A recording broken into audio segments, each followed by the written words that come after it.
Track. I'm Jean Wood, and we are joined now by this morning's second special guest. Welcome, Travers winning rider, David Cohen. Good morning, David. It's good to have you here. Good morning, and I'm very happy to be here. Thank you for having me again. Congratulations. Well, we had you on earlier on in the meet, and as I promised, the riders that come on the program end up winning races here at Saratoga. You did pick up a win, actually, I think the day you were on. Exactly, and, yes, so I was glad about that, and of course then not to be outdone, you ended up dead heat for the Travers. How exciting was that?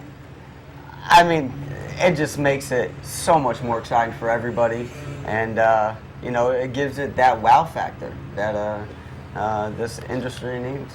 And especially on a horse that, quite frankly, I think a lot of people didn't really think that, you know, had a big chance coming back. Wasn't even going to run. Layoff. Hadn't planned on running until a race the previous day didn't fill. Exactly. You know, a very good point. I mean, last minute entries. I think, what was it, 31 to 1? I think it was that. Yeah, 33. 33 to 1, even more. And I think even that, people didn't expect that horse to be part of the game, part of the finish. There was a stigma that it was going to be really not an exciting race. Mm-hmm. All the bigger horses of the year were out, and I'm glad that it gave people something that they weren't expecting. Let's take a look back at the race now. We're going to take it from start to finish, and tell us a little bit about what Kenny McPeek told you before the race, his instructions to you. You gave this horse a tremendous ride. He's number 3. I mean, he really left it up to me. Either take the lead at this point or take back. My horse was pretty relaxed, so I just kind of fell into a nice little pocket. Really, if he wanted me on the lead or where I am right now, it wasn't really position. It was how the horse was doing it and how easily we were getting along. He didn't want me to be fighting him to be sitting off the pace. And if I was on the lead, just do it nice and easy. At this point, I mean, really, the horse has been off for 3.5 months, and we really have to get every advantage that we can. We're not going to be able to win this race by blowing ground and by waiting and letting, forget about Alpha, any horse, make their move and circle around them. That's not how we're going to win this race. And we were pretty much eye to eye on that. At this point in the race, my horse was traveling very nice, off the bridle, and I found myself in a beautiful spot. In my mind, the position that I envisioned myself being in. The horse on the lead, Spike City, I've ridden the last 4 times, and the horse drifts out slightly, and I'm aware of that. So I just parked myself behind him and waited for the time to come. He's starting to get out here right now. And this is the winning move right here, coming there through on the the inside. right here, you'll see a big old cloud of smoke.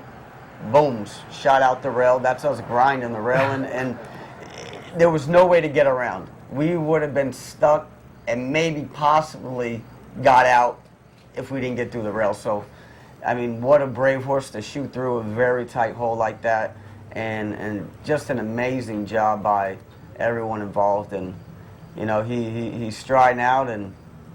Man, when you cross the line, I can't get enough of that. This is good. When you cross the line, now I'm watching the gallop out on the infield screen, and I noticed they followed Alpha. Now I couldn't tell. I wasn't sure which nose was on the wire because I wasn't right next to the wire, obviously.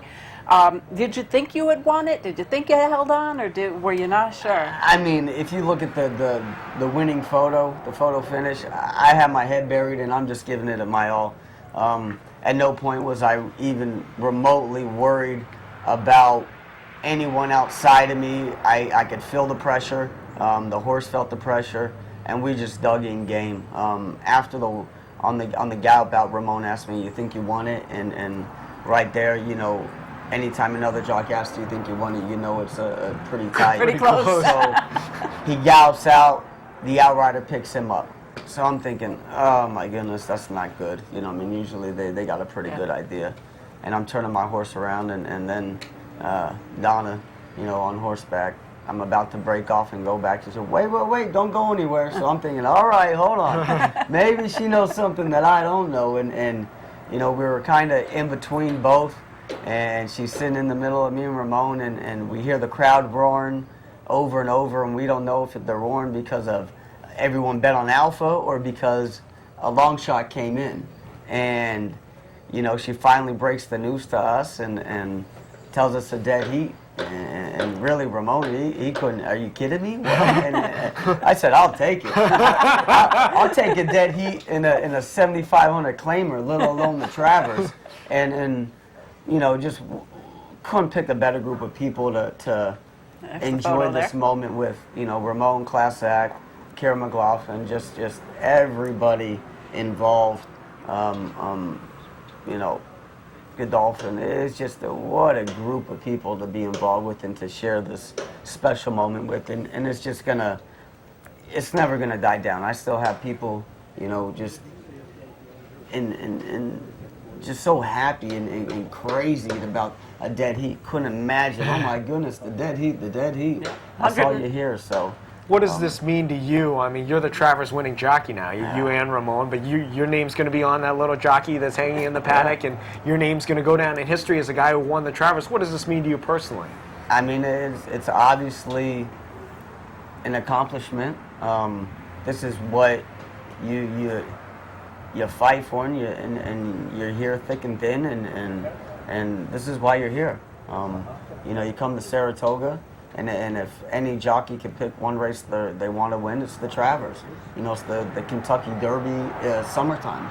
So, I mean, hopefully I look back, whatever it is, 5-10 years from now, and can see that this is the race or who knows of what possibly set my career off. And if not, if that's not the case, it's still an amazing accomplishment, and still there. It's, you know, I'll be able to be 80 years old and tell my grandkids, son, I dead heated in the Travers, you know. So it was good. Obviously, you want to win it and you want to take it all. We did win, but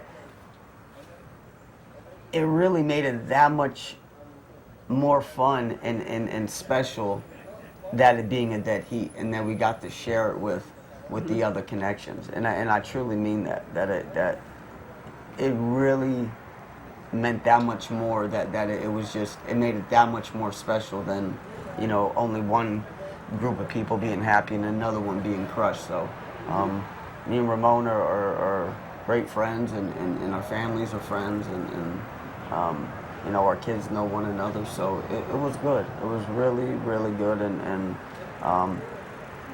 I'm convinced that it's what the industry needed.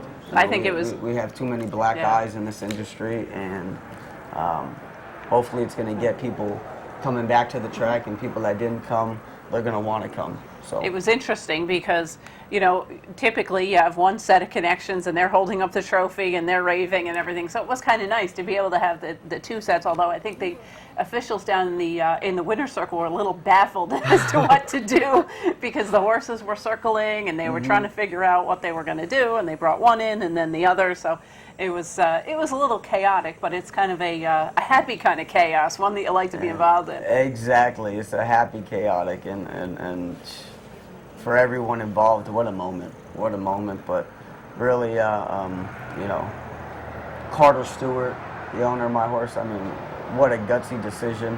Like he said, this is if you're going to call an audible, you go deep. So he's a quarterback.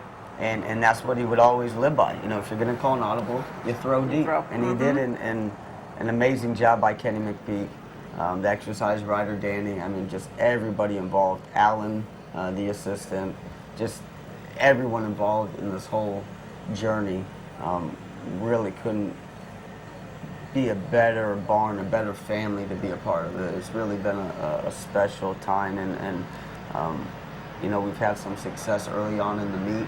And really found a home there. So if I had to pick, that's who I would want to win the Travers. I don't blame you one bit. I certainly would. I would have liked to have had that Travers Exacta. Right? Even one way or the other. But now you had not ridden this horse before. So tell us a little bit. You know, you said Kenny just said, you know, just don't lose ground, stay where you need to be. What kind of horse did you find him to ride? Yeah, well, even though Other than the obvious, a Travers winning horse. Yeah, right. Even though on paper I haven't been on him, I was on his last workout. Okay. So I got to know him very well then. Obviously, there's only so much that you can learn from one workout. Once he was entered into the Travers Wednesday, the next 2 days, Thursday and Friday, I got on him. I walked him from Kenny's barn all the way through the paddock, schooled him, and galloped him for 2 days. So I really got to know the horse very well leading up to the Travers. I spent probably, from the time I got on to got off, over an hour on him each day leading up to Saturday. So I had a very good idea of what I wanted to do with the horse, whether it was on the lead or off the pace. I personally thought that just if we could get him to relax and just use one run at the quarter mile, that was going to be the way he would like to run. You know, he was very fresh, very, very keen. I don't think this race could have came at a better time. So if he came out of the gates running, Kenny didn't want me to take nothing away from him. Just let him do it nice and easy and be a nice and smooth, soft-handed passenger. And, you know, we couldn't have wrote the script better than it ended up. Going into the race, the horse was 20 to 1 on the morning line, 33 to 1 at post time. You know, obviously there's a lot of pressure because it's the Travers. Do you think it was maybe less pressure? You could just relax and go out there and ride the race because you didn't have everybody in the crowd waving a $10 win ticket, or more pressure or less on a long shot? No, not at any means. Would it be less pressure or any? I truly don't feel much pressure whether I'm on a 1 to 2 shot or I'm on 21 to 1. You let your horse run and you know, that's what makes jockeys that ride at this level and can participate at their highest level in the big dances, so to speak. But I knew he was going to run good. Everyone at the barn knew he was going to run the race of his life. Kenny knew it. So we didn't go into it thinking that we were 30 to 1.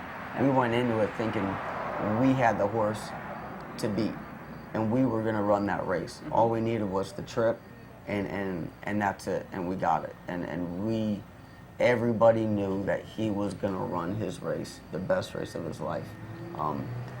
So at no point was I going in thinking, oh, I'm on a long shot, I can do whatever I want. Yeah. We knew, and that is why he entered. So we knew that we had to prepare and really run the race that he's been preparing for. So. And run it, he certainly did. Oh, he sure did. He David, sure did. Thank you for joining us. Thank we know you. you've got You've got places to be on a busy morning, but we certainly do appreciate it. And congratulations once again on the victory in this year's running of the Travers on Golden Ticket. We'll pause for a brief message, and when we return, we will have more of Capital OTB's The Inside Track. What would another ShopRite mean for you? It means more chef-prepared meals to take home and call my own. Another place to get help with healthy eating. And another place to get fresh fish.